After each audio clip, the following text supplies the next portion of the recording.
अस्सलाम वालेकुम dear students. आज की क्लास के लेक्चर में मुझे आपके साथ जो है वो थर्मोडायनेमिक्स का सेकंड लॉ डिस्कस करना है और मोर इम्पॉर्टेंटली एक बात मैं आपको बता दूं कि हम कार्नोट इंजन के न्यूमेरिकल सॉल्व कर रहे थे। तो कार्नोट इंजन के न्यूमेरिकल सॉल्यूशन करते वक्त एक क्वेश्चन है जिसमें टेम्परेचर डिफरेंस का है, जो मैंने कहा था कि आप अगर खुद से सॉल्व कर लोगे तो बहुत अच्छी बात होगी। उसमें बहुत सारे बच्चों ने मुझे उसको सॉल्व करके सेंड किया, तो कुछ बच्चों ने बिल्कुल सही सॉल्व किया है, उनके लिए वेल एंड गुड, और कुछ बच्चों ने एक छोटी सी मिस्टेक की है। तो मैं जो कल का लेक्चर होगा ना, लेक्चर नंबर 30, मैं चाह रहा था कि आज के लेक्चर में आप लोगों को सेकंड लॉ ऑफ थर्मोडायनेमिक्स बता दूं और कल के लेक्चर में फिर दोबारा से कार्नोट इंजन के जो न्यूमेरिकल जो भी रहते हैं रिमेनिंग, वो मैं आप लोगों को बता दूं लेक्चर नंबर 30 में।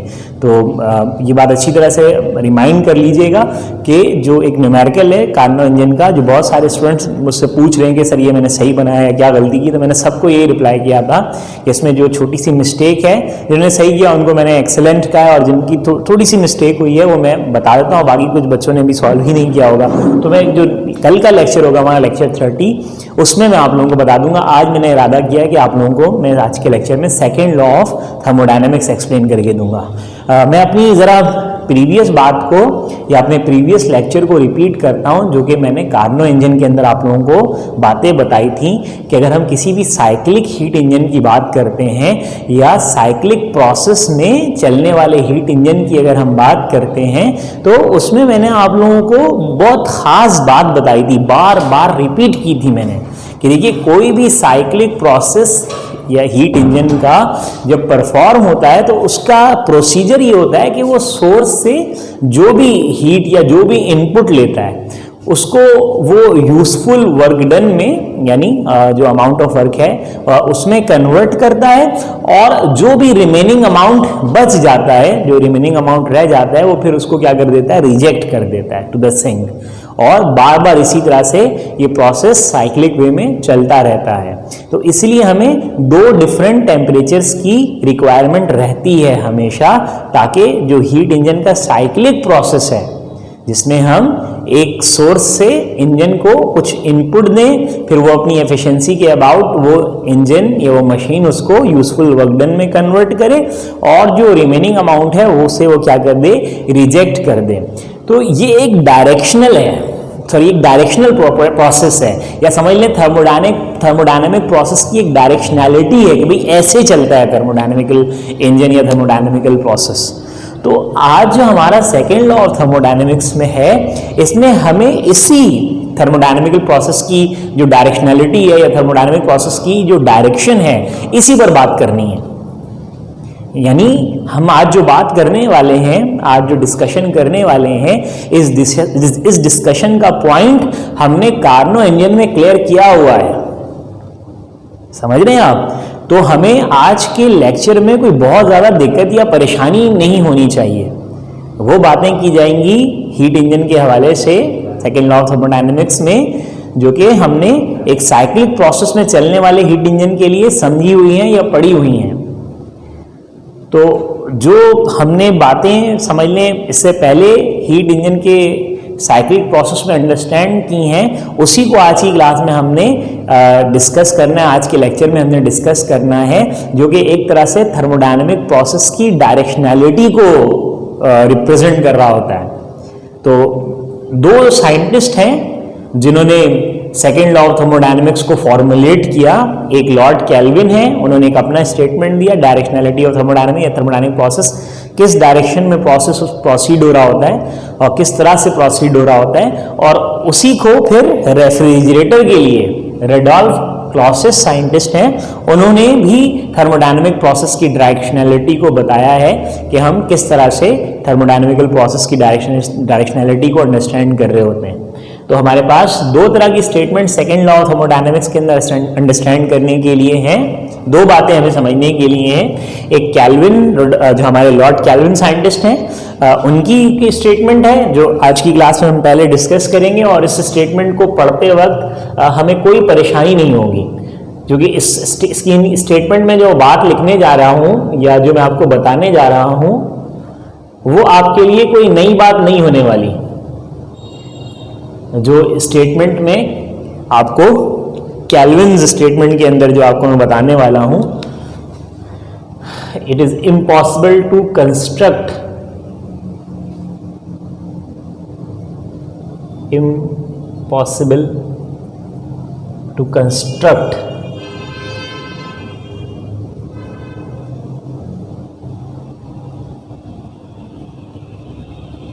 it is impossible to construct such heat engine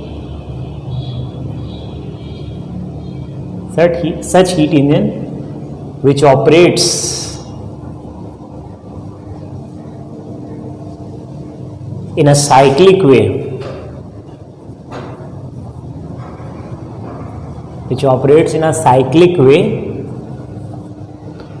and can convert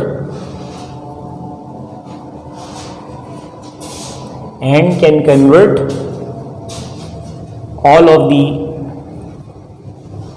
heat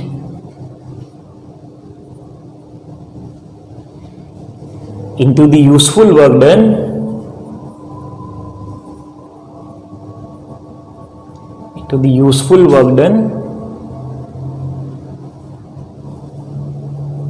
without any expenditure. Without any rejected of heat, without any rejected amount of heat.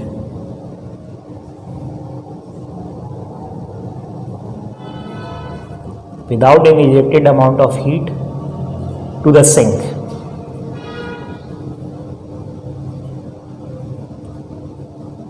Without any rejected amount of heat to the sink. देखें, जो statement मैंने Kelvin's की इस वक्त आपके सामने write down की है, इसको समझने में आपको कोई भी परेशानी या कोई भी दिक्कत नहीं पेश आएगी, क्योंकि ये बात हमने एक साइक्लिक प्रोसेस में परफॉर्म होने वाली हीट इंजन के लिए ऑलरेडी डिस्कस की हुई है. Without any rejected of heat to the sink, if operates in order to operate in a cyclic way.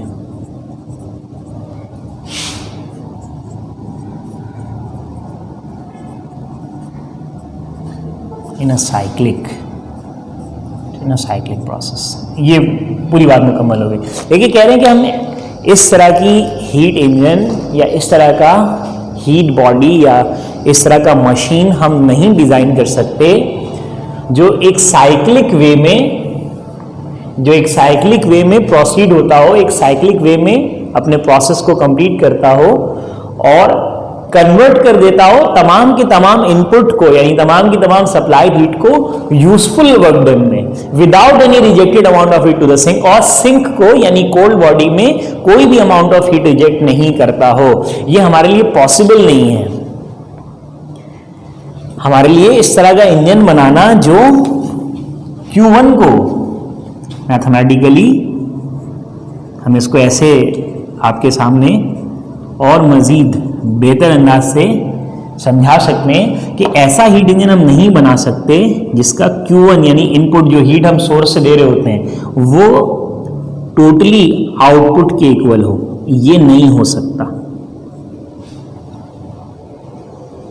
यानी हमारी जो आपकी समझ के मुताबिक एक एक्सप्लेनेशन आपको बताई जा रही है, हमारी कोशिश ये है कि आप इस बात को अंडरस्टैंड कर लें कि अगर ये Q1 डेल्टा W के इक्वल हो गया तो हम Q1 को न्यूमेरिकल्स करते वक्त इनपुट बोलते हैं जो हम सोर्स से देते हैं इंजन को, और इंजन अपनी एफिशिएंसी के अबाउट उसको किस में कन्वर्ट करती है, डेल्टा W यानी वर्क डन, जिसे हम क्या कहते हैं, आउटपुट.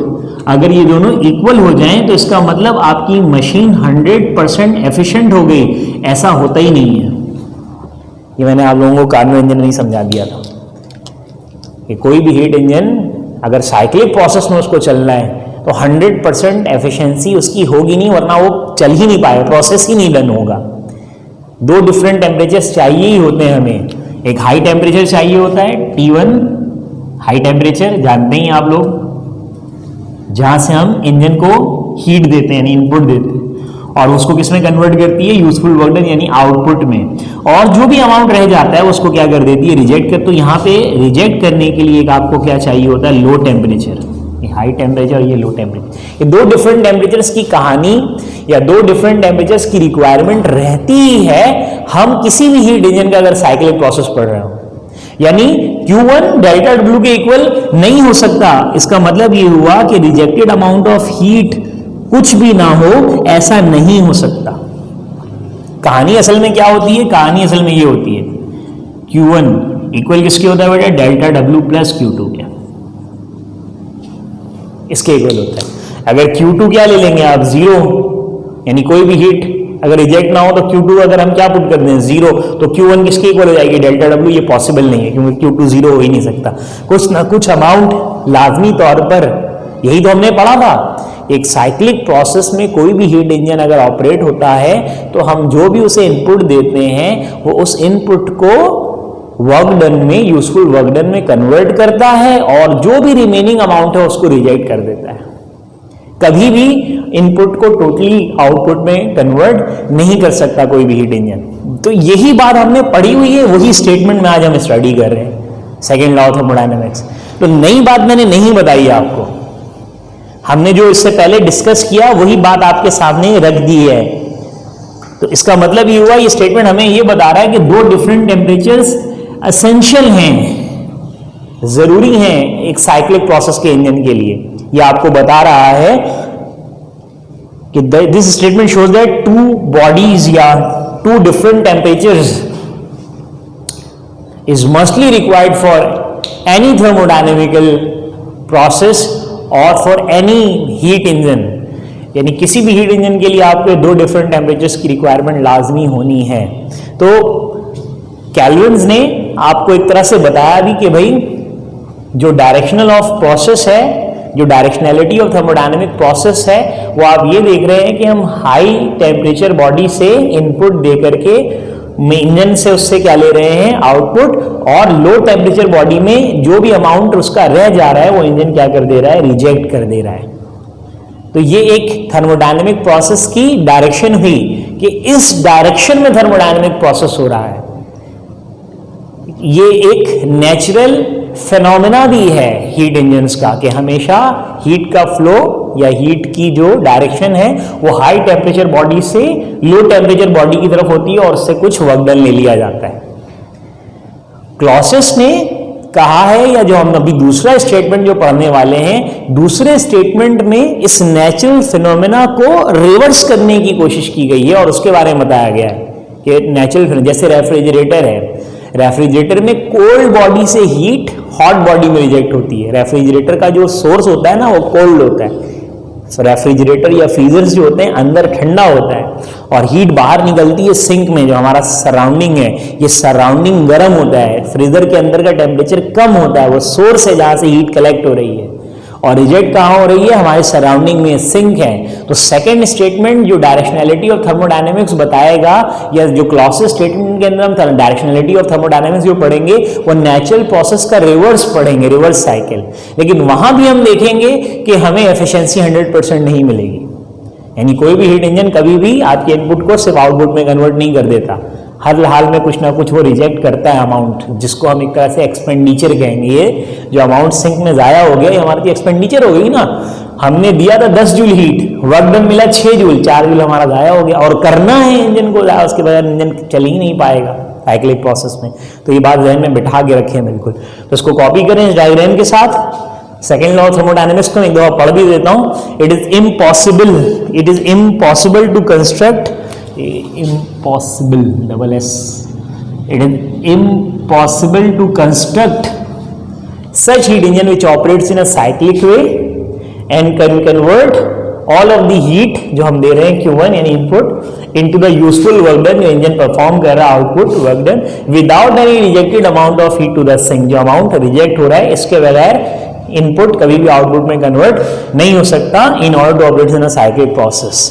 अगर ऑपरेशन किस में हो रही है? साइक्लिक प्रोसेस में। तो इसका मतलब हमें ये स्टेटमेंट ये बात भी समझा रहा है कि दो डिफरेंट टेम्परेचर्स एक साइक्लिक प्रोसेस के इंजन के लिए एसेंशियल है। दो डिफरेंट टेम्परेचर्स अगर नहीं होंगे तो इंजन साइक्लिक प्रोसेस में ऑपरेट नहीं हो सकता। ये मैंने आपको कार्बो इंजन में भी समझाया था कि अगर ये सिंक आपका नहीं हो, यानी लो टेम्परेचर नहीं, जैसे मैंने आपको बताया था जो वाटर कूलेंट सिस्टम होता है गाड़ियों में, रेडिएटर जो होता है, अगर ये लीक हो जाए, यहाँ से सारी का सारा पानी निकल जाए और लो टेम्परेचर नहीं रहे इंजन में, फौरन से इंजन गर्म हो जाएगा, आग भी लग सकती है। ठीक हो गया, तो जल्दी से इसको आप कॉपी करें। इसके बाद हम सेकेंड स्टेटमेंट पढ़ेंगे, क्लॉसिस स्टेटमेंट। अच्छा देखें, अब आपके पास जो सेकेंड स्टेटमेंट है, क्लॉसिस स्टेटमेंट, जिसको हम रेफ्रिजरेटर स्टेटमेंट भी कहते हैं, ये एक ऐसे हीट इंजन के बारे में है जो नेचुरल टेंडेंसी या natural directionality of transformation of heat है। Natural direction of the transformation of heat क्या है? Heat is always flow from hot body to cold body.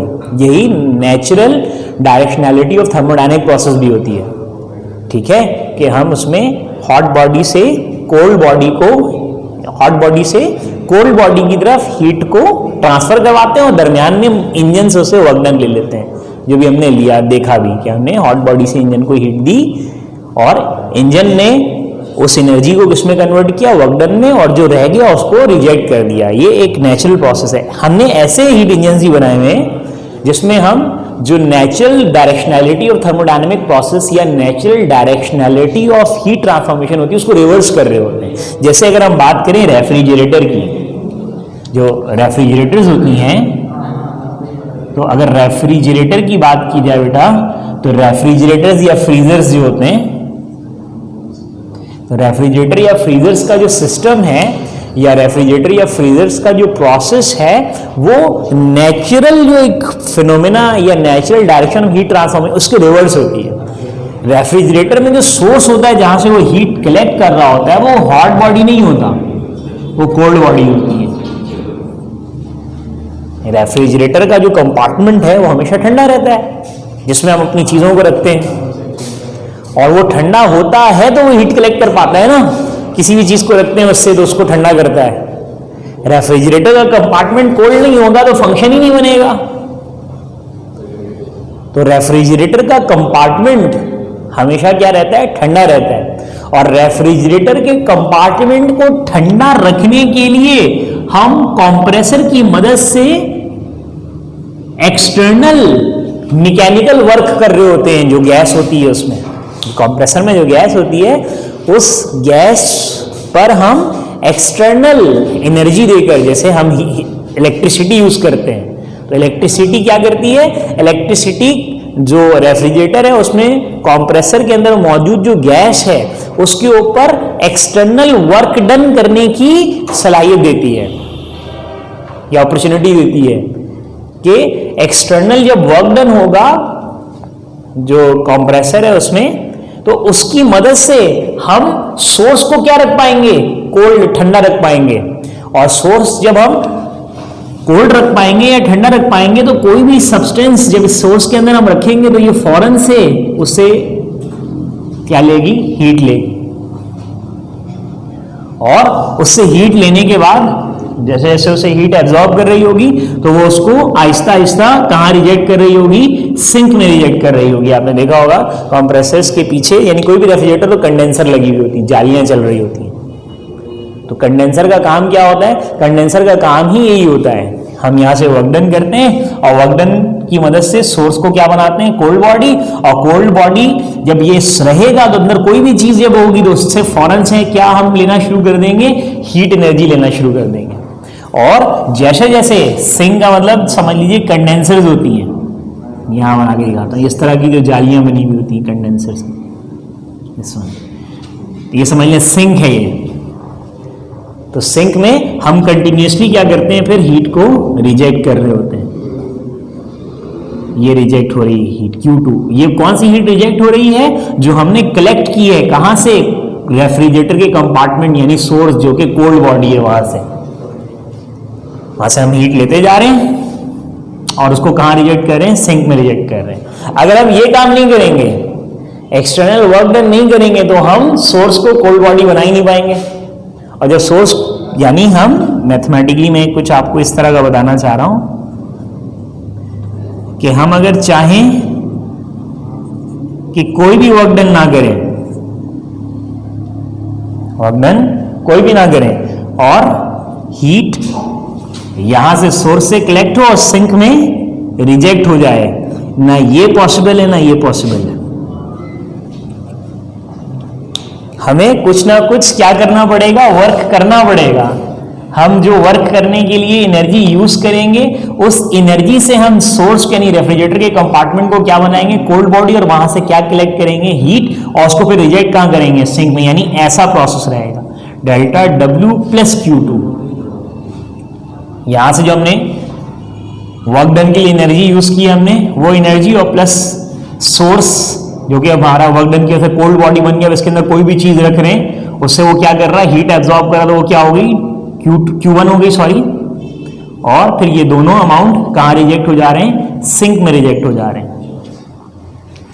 अगर हम डेल्टा डब्ल्यू क्या करते हैं, जीरो कर दें और चाहेंगे Q1 किसके इक्वल हो जाए, यानी यहां से हीट एब्जॉर्ब होगी खुद ब खुद ही, और कहां रिजेक्ट होगी, सिंक में। ऐसा थोड़ी ना हो सकता कि हम इलेक्ट्रिसिटी ना दें, कंप्रेसर ही काम ना कर रही हूं, और कंप्रेसर के काम किए बिना ही जो है रेफ्रिजरेटर में आप रख रहे हैं, चीजें ठंडी हो रही हैं। एयर कंडीशन का भी यही काम होता है, एसी भी यही काम कर रहा होता है।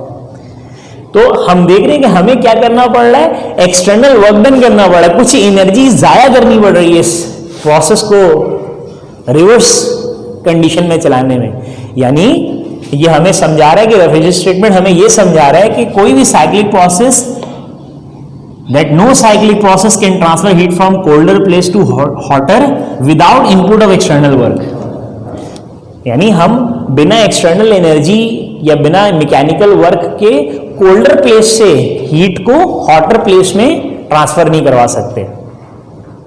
हमें हर हाल में कुछ एनर्जी जाया करनी पड़ेगी, यानी कुछ वर्क डन हमें करना पड़ेगा। ये वर्क डन हम इलेक्ट्रिसिटी से करवाते हैं। तो इलेक्ट्रिसिटी हमारी, वो इलेक्ट्रिसिटी की जो एनर्जी हम वर्क करने के लिए इस्तेमाल करें एयर कंडीशन, रेफ्रिजरेटर या फ्रीजर्स में, वो ज़ाया हो रही है मुसलसल, तभी तो ये सिस्टम चल रहा है, वरना चल ही नहीं पाएगा। तो हम ये सीख रहे हैं कि किसी भी इंजन की ऑपरेशन या कोई भी इंजन जब ऑपरेट हो रहा होता है, तो कभी भी वो 100% एफिशिएंट नहीं हो सकता।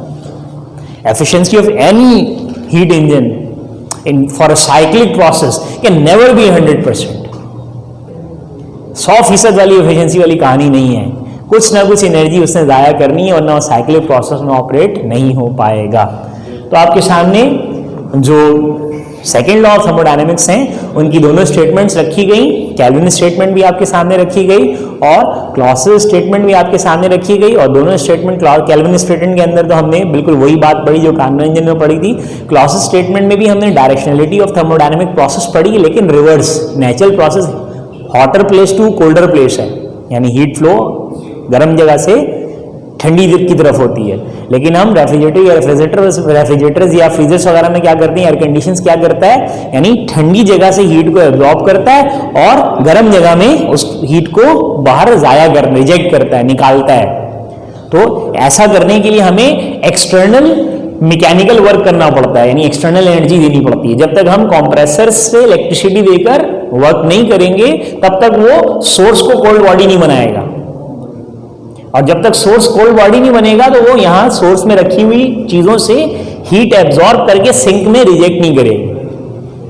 इसको ठंडा होना जरूरी है, यानी बिना रेफ्रिजरेटर के ठंडा हुआ कोई सामान ठंडा नहीं हो सकता उसमें, तो इसको कोल्ड होना पड़ेगा। तो उसको कोल्ड करने के लिए कंप्रेसर्स जो होती हैं एयर कंडीशंस या रेफ्रिजरेटर्स की, उसमें हम इलेक्ट्रिसिटी की मदद से क्या करवाते हैं, एक्सटर्नल वर्क डन उसकी गैस पे, और गैस ठंडी होकर के सोर्स को कोल्ड बॉडी बनाती है और वो यहाँ से हीट को एब्जॉर्ब करता है, जो भी चीजें रखी हुई हो, और सबके सबको कहाँ रिजेक्ट कर देता है, सिंक में रिजेक्ट। अगर ये नहीं होगा तो समझ लीजिए सब कुछ बंद हो गया। यानी बस आप बंद कर दें एक दफा एयर कंडीशन को या रेफ्रिजरेटर को ऑफ कर दें, ये वाला काम बंद हो गया, तो बस ये प्रोसेस ही खत्म हो गया।